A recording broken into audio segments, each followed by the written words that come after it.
Well, good morning, good afternoon, whatever time it is. Maybe it's evening. We're just going to wait a minute before we start as people are arriving.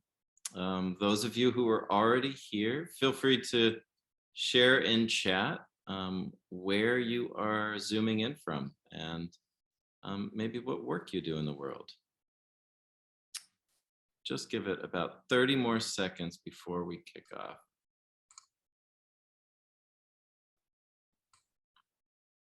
Sylvia's here.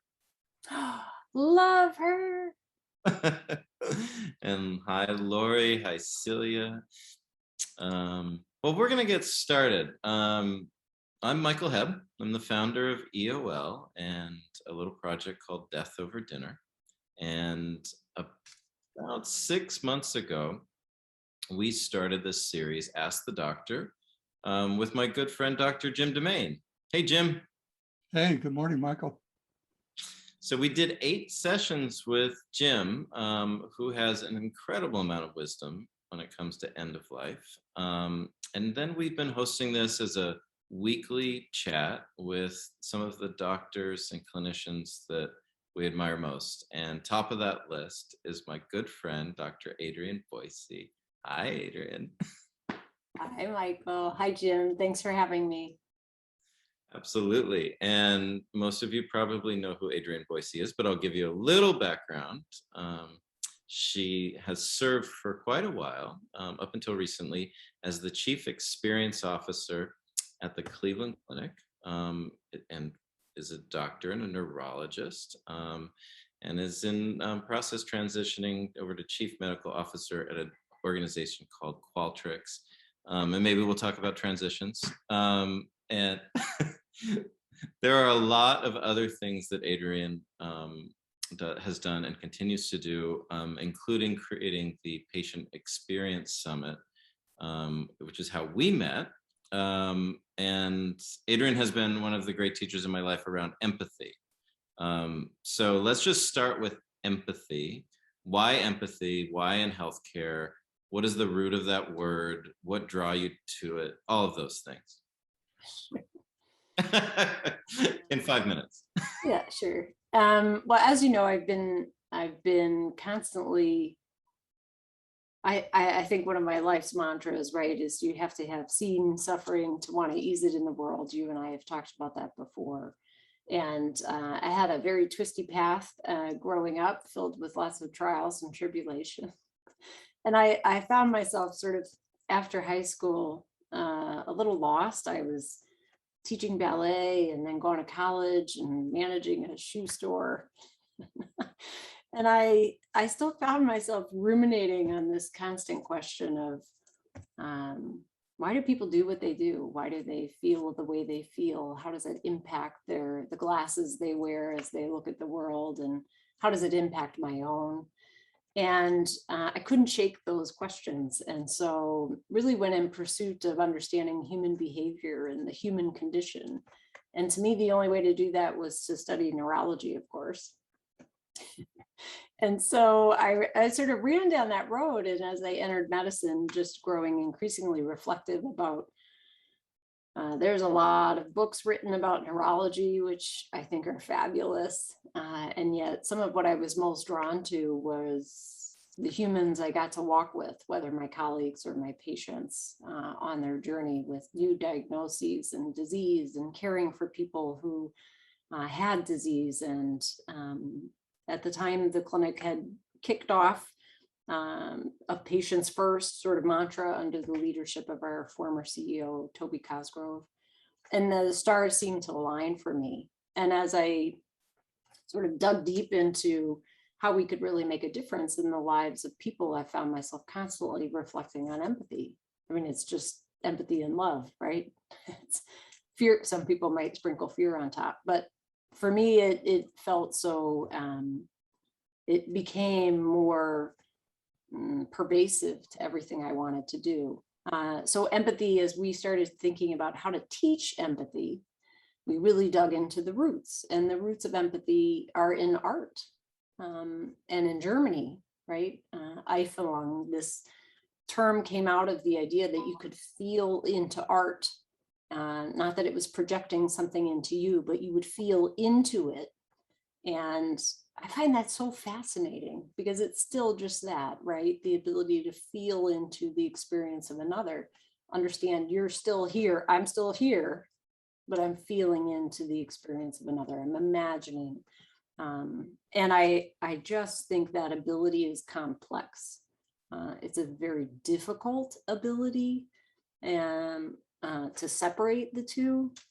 And you see it over and over in the practice of medicine, especially in these challenging times. So there you have it. It's my 2 minutes, 3 maybe. Well, and I mean, I think traditionally, and maybe Jim, you have a reflection on this, but clinicians are taught to not feel into, right? Wouldn't you say? So curious about your thoughts on the transformation that's happening in healthcare around actually being with a patient's experience, opening yourself up to it. And I'm also just curious, this is a pretty big two-header question, but as I like It's to you. do. But, I'm used to it. you know, empathy, are we born with it? What do we know about it? Is it nurture? Can we expand it? Is it, or do we just have a certain allotment? Was that for Jim or me? That's for you. You can call me Jim. So what I would say is, I mean, to be fair to everybody who goes into medicine, everybody who I ever met loves the idea, wants to be committed to the care of other human beings. That's why they're motivated. There's I think a profound intrinsic motivation to do that.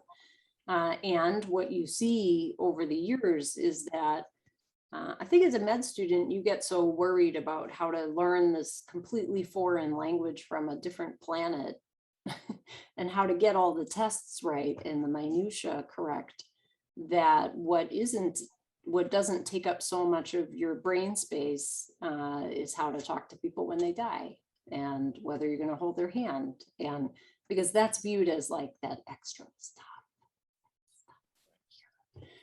That's not on the quiz. And so it's really reinforcing a lot of the minutia learning that goes on in med school. And when there's evidence, of course, that when students hit the floors in their third year, empathy crashes because they realize, well, I value this is what I wanted to do. And yet now I'm faced with an environment that values something different, that runs completely different than putting the person first at times. And it's a shock, I think, to the system. And those empathy levels never recover until people are much later in their career. I think, to be honest, when they've mastered the science and they've mastered the writing the papers, and then later they're more reflective. But it never achieves levels they had prior to going into medical school, which is heartbreaking. So it's not that people can learn empathy. There's been multiple studies demonstrating that, including our own. And I think the big debate, some people like to talk about compassion rather than empathy, so we should touch on that.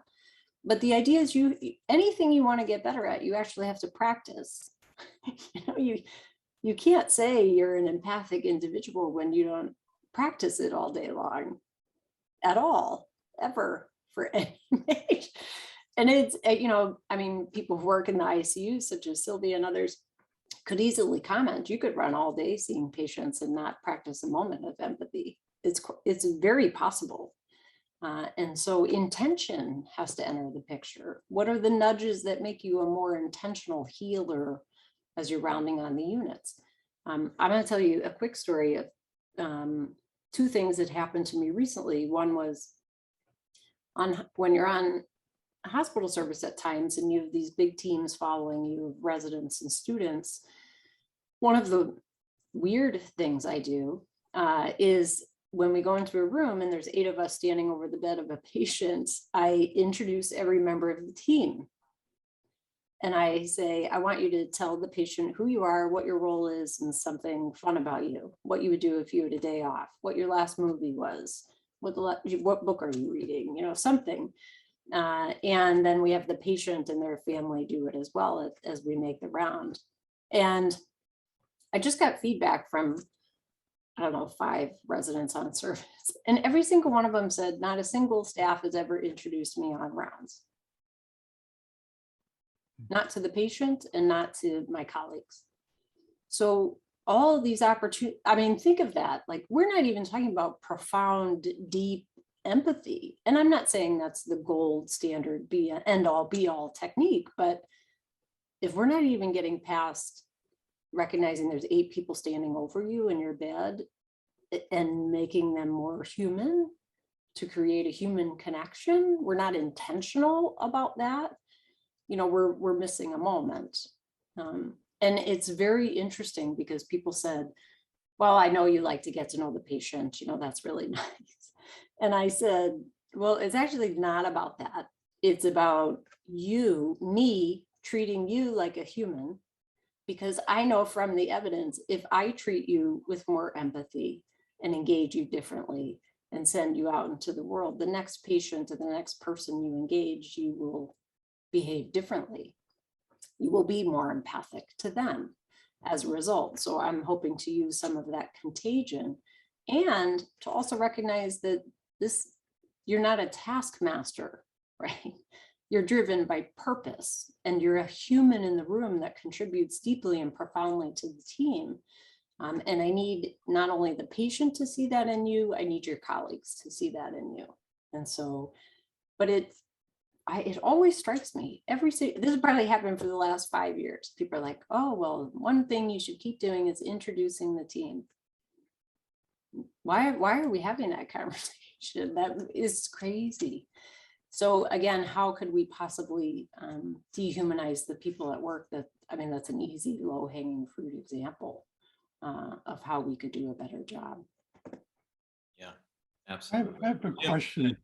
Yeah, question about how our whole healthcare system is set up, because it's called a healthcare industry, and we're driven by RVUs, we're driven by productivity. Administrators often look as doctors as their productive units, and then everything is converted into 15-minute visits. And is the whole system kind of set up to work against empathy? I mean, or is it so neutral, it doesn't ever reward any promotion of empathy? Well, I think what you're talking about in part is consistent with all the data. You know, multiple meta-analyses on burnout suggest that burnout is a result of the system and the processes and the operational choices we make put what individuals value, create a discordance, right? A cognitive dissonance. I want to be this type of healer, but I'm in this system. And that creates pain and suffering and distress for people. There's no doubt about that. And when that happens, right, we can't possibly expect people to show up and be their best selves. And so you're talking about something I really care about, which is creating and designing systems that care. Right. That's a completely different concept. I heard someone talk about, you can't rely on the backs of heroes all the time, right? You can't expect Dr. Sylvia Perez Prado to walk into your room every day. It shouldn't be on Sylvia, right? It has to be on a system that enables every single clinician to be their best.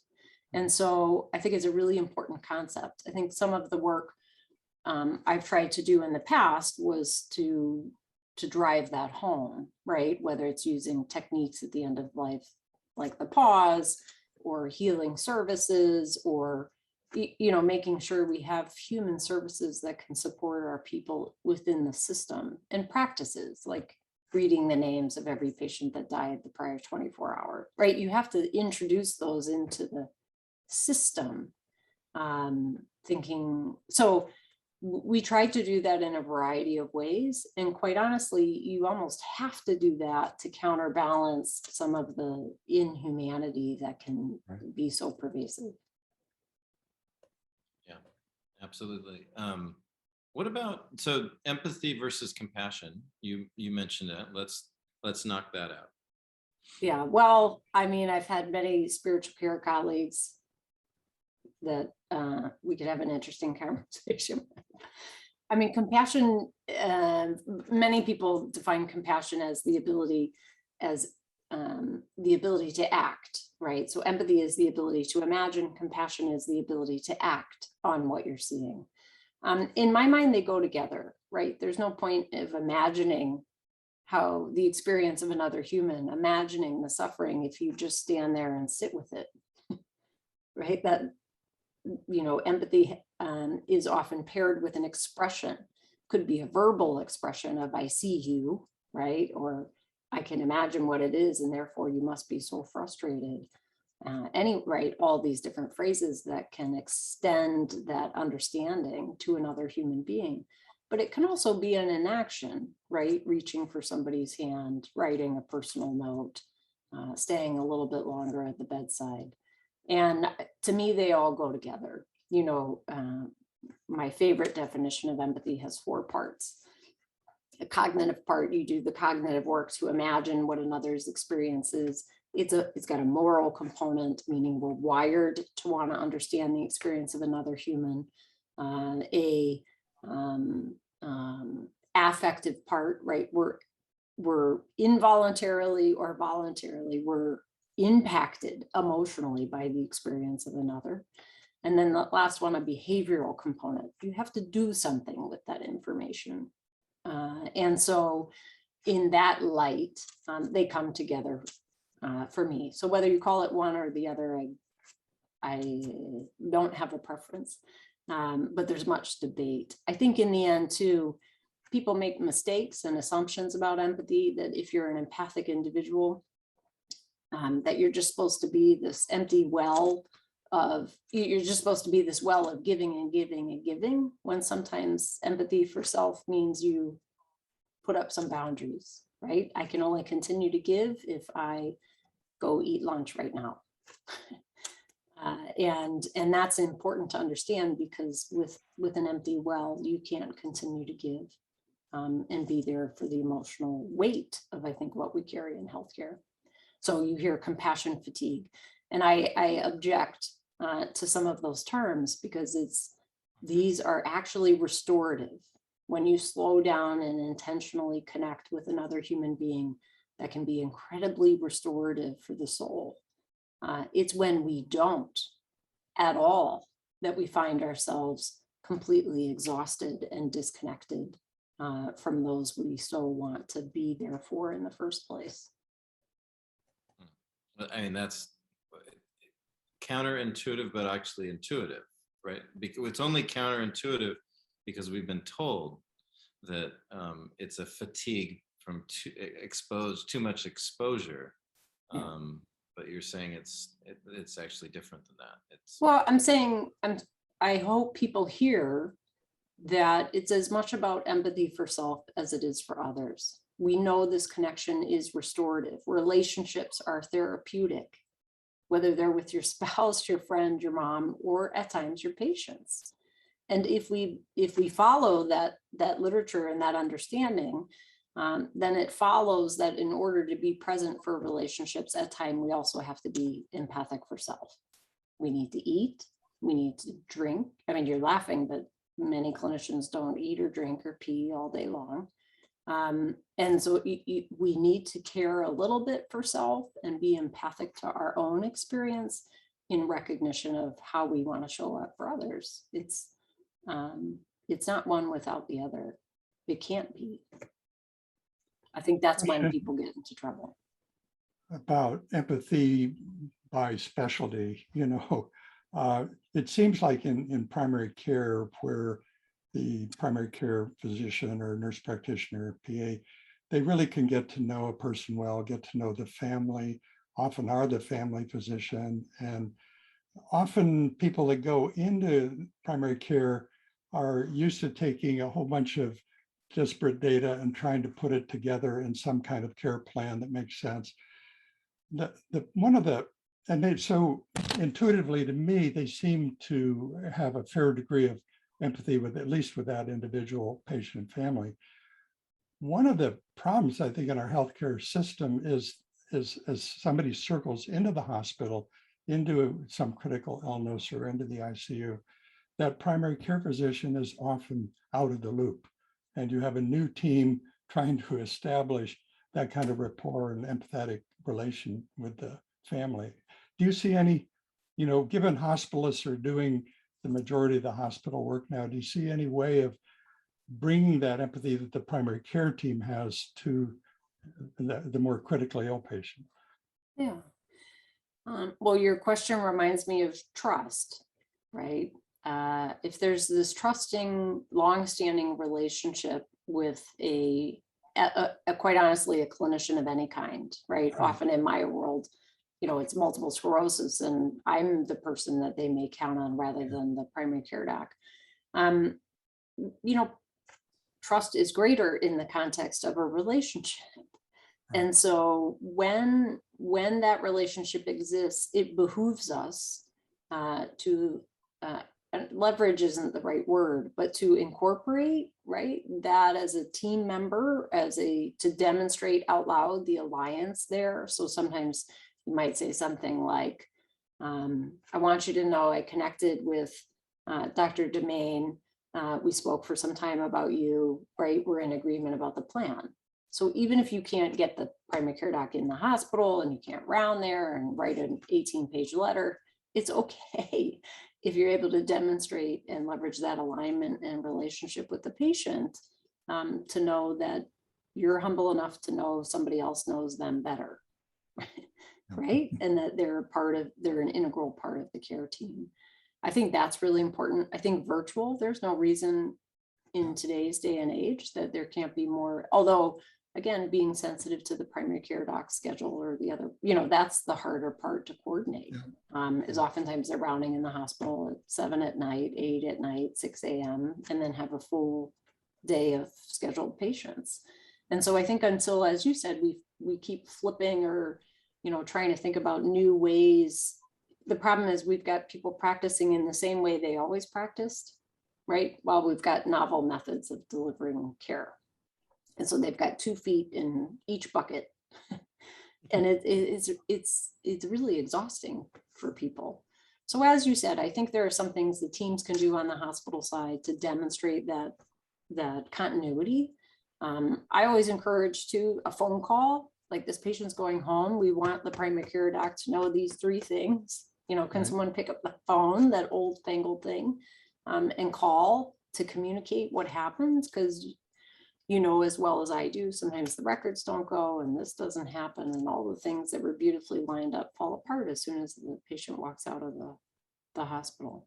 So I do think my dream would be that as patients or their family members have more access to the records, they can take on some of that, but we shouldn't add more administrative suffering to people who are already suffering, right? There's got to be, as they talk about in the safety world, there's got to be Swiss cheese, right? There's got to be the layer of the spouse or the friend, or right, the layer of the patient, the layer of the hospitalist, the layer of the primary care doc, so that nothing falls through for that patient.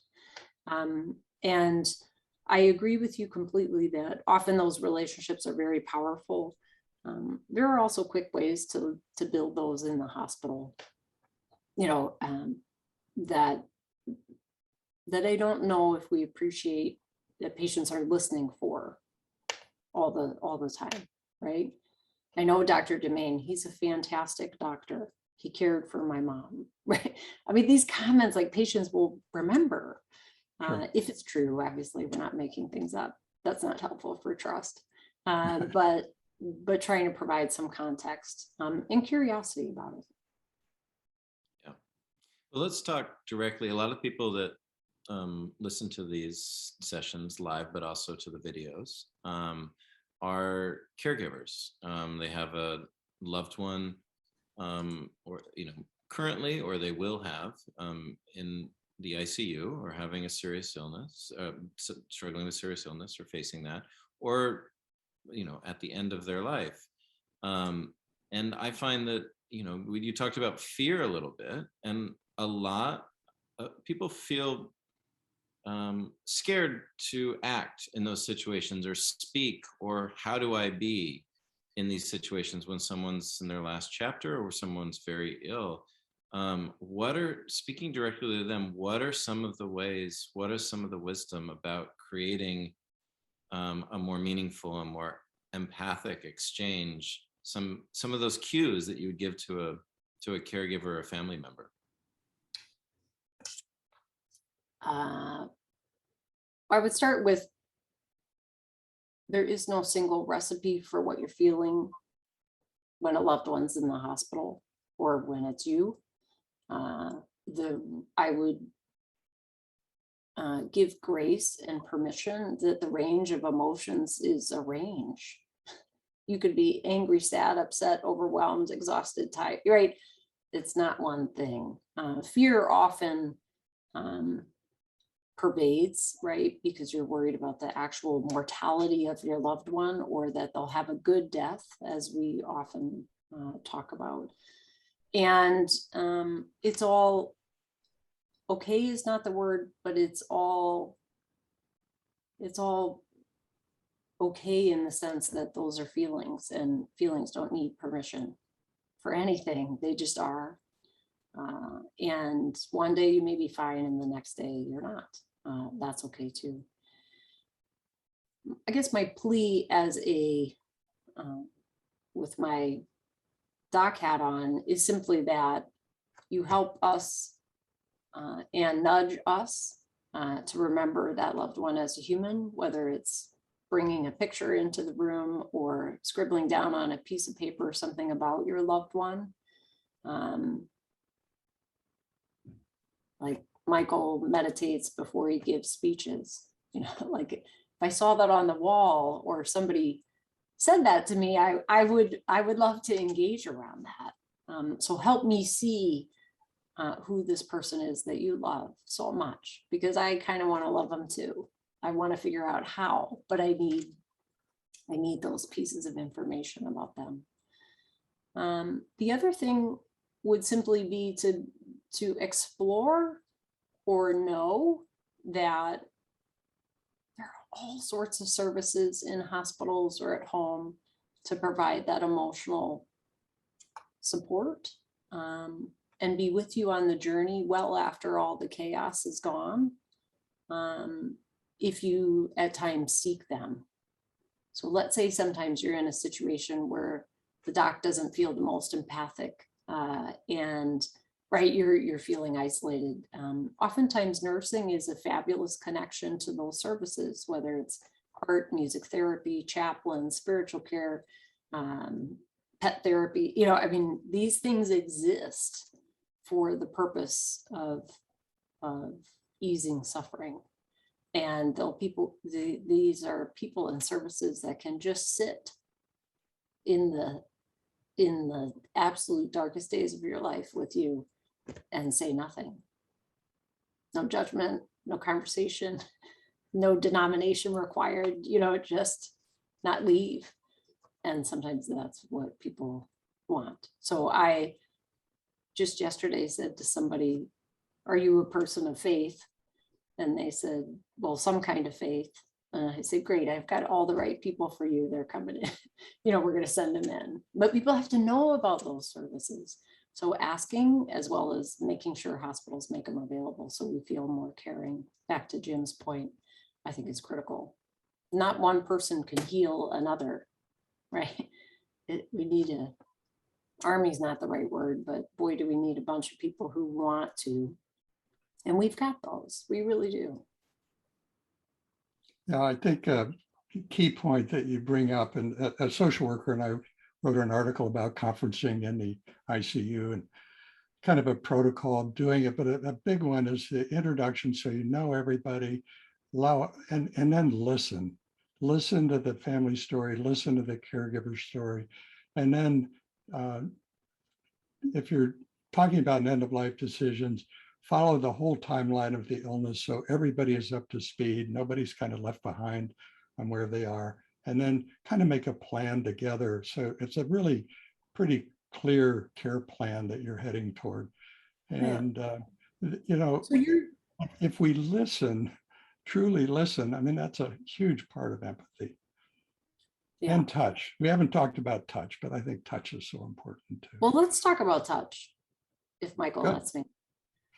First of all, I think your plan is beautiful, and that's how communication should go.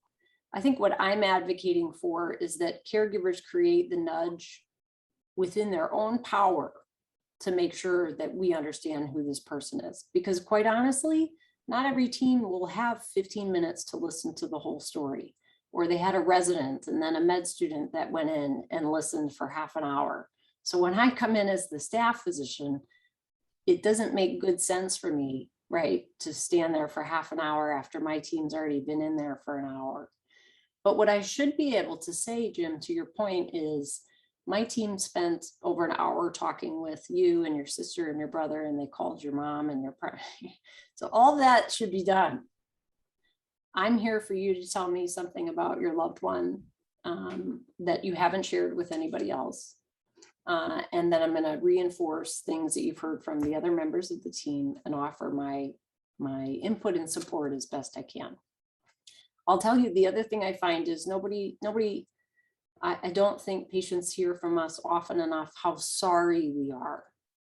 You know, I was just walking in the environment and we've got hallways filled with crash carts and, you know, PPE disposal and storage carts and beeping and monitors and blah, blah, blah. And for a person, a normal person, that has to be completely disorienting and overwhelming. It's overwhelming for me when I go into that environment. And yet we've got people working in that environment every single day, day in, day out. So they're habituated to this environment that has no color on the wall, you know, or no, it's not soft. It doesn't feel caring. It feels life-saving. I don't know if it feels caring. And so to your point, touch. So I want to be careful that we recognize it's not a humane environment. It doesn't feel humane to some of the people who are in it, or they're habituated to it. So I think that gesture from family members is super helpful. I recently had a patient who passed away, and I had just gone to see them the day before for tremors. So, you know, a sick person who was up at the bedside walking, talking, and then I commented on tremors. And before I left, I remember grabbing her foot and rubbing the bottom of her foot and feeling the warmth of her skin under my hand and saying, I'm so glad I had an opportunity to meet you and care for you while you're in the hospital. And then I left the room, and overnight she died, completely unexpectedly, and she died. And the conversation the next day was, yeah, she died.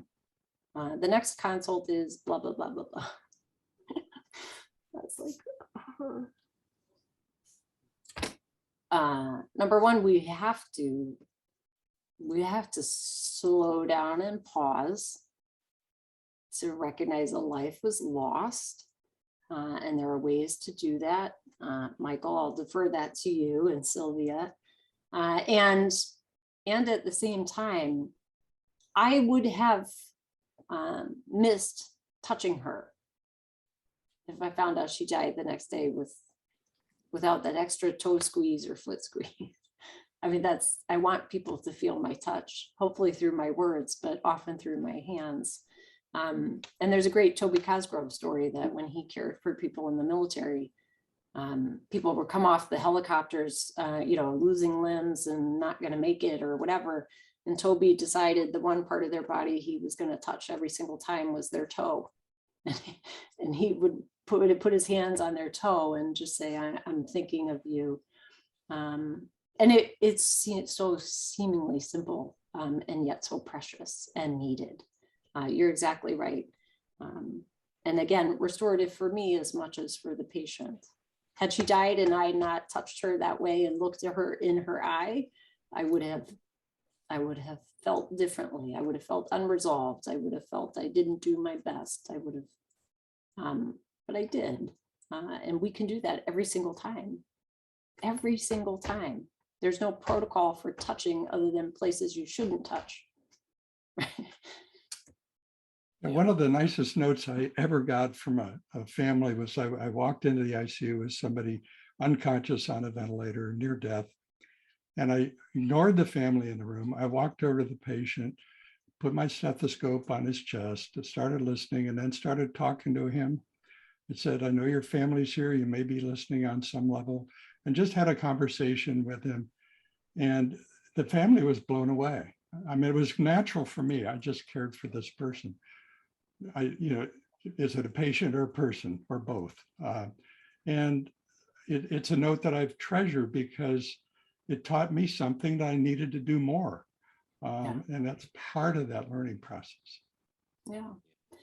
Well, there is, I think, reasonable concern, right? That as we become more digital, we become less touchy. That's for sure. And there is a warmth, there is a weight, there is a palpable pulse, there is a power that is so critically important. I always think about that in my practice. How could I possibly find a way to touch this person on their arm, squeeze their hand, lay a hand on the chest or the foot? Yeah. Abraham Verghese has a wonderful TED talk on the power of touch and how he tries to instill that in the students out of Stanford. Yeah, but we sure can practice a lot of medicine right now without touching us. It's a potent reminder. It's an absolutely potent reminder.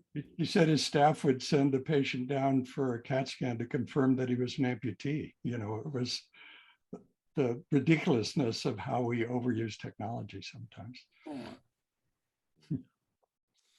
Well, we have gone over time, which is incredibly generous of you.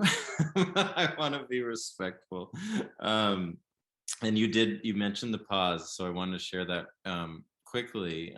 This was it's a practice developed by Jonathan Bartels at the University of Virginia, and then taken up by the Cleveland Clinic, turned into an internal app, and now is an external app for everybody on Apple. And the idea there is simply to give clinicians and a care team an opportunity and an invitation to pause when a patient dies and to have a moment of silence. And Sylvia, who's hopefully still listening, has been a huge champion of this, and it's being practiced all over the place now. And I just want to underscore, Adrienne, just like the pause, these simple invitations that you've given people, like 10 simple invitations today that will completely change the way they give care or remind them. I'm sure many of these things are just reminders, and some are new. So thank you. Thank you for doing that and for standing for this. Of course. Yeah. I adore you, so it's easy. And resonant thinking. I do see the currency of time so present today, and all we can do is choose how to use that time, right? And hopefully introductions and touch and deep listening and a pause are all a big part of it. So thank you so much. Yeah, absolutely. And thanks for coming back, Jim, for a cameo. Thank you. Yeah, I really enjoyed it, and the humanism that Adrienne's bringing into medicine. Yeah. And we've got some great people coming up, so tune back in. Sunita Puri, Lucy Kalanithi, Tracy Gaudet, all in the coming weeks. So thank you everyone for tuning in. Thank you, Adrienne. And thank you, Jim. And we'll see you next week. Have a great one. Thank you.